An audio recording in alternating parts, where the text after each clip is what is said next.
In this experiment, we've got a water trough. We've put some dye in the water so it's a bit easier to see. But when I switch on the oscillator here, you'll see these pistons going up and down and creating waves as they move along the tank.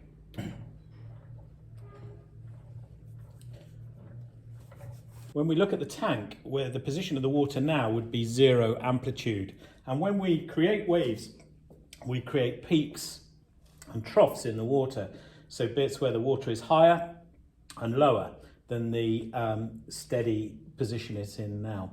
And the amplitude is how high is the peak of the wave above the position it's in now, or how low is the trough below where it is now. So when I turn the oscillators on, you can see the peaks and troughs, and the amplitude would be the height of this peak or the depth of the trough above its rest position.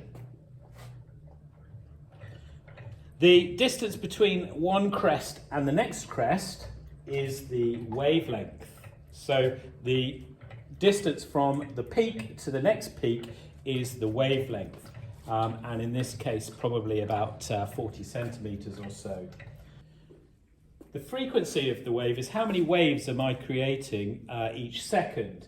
And if I move the pistons up and down really slowly, so at the moment it takes about 5 seconds to go all the way up and all the way down, then the frequency of the waves will be very slow.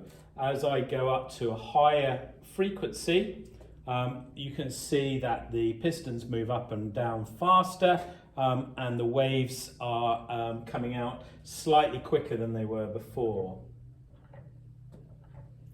Now the frequency's gone up and you can start to see the peaks. So we have a small frequency, but the wavelength is quite long. The distance between the waves is quite long. And as I go up even higher, we can now see that the wavelength is shorter, but the waves are being created with a greater frequency. If you look at the waves that are passing the start of the blackboard now, is about one wave every second. Frequency's gone up again now, and you can see that the waves are passing this point much more frequently.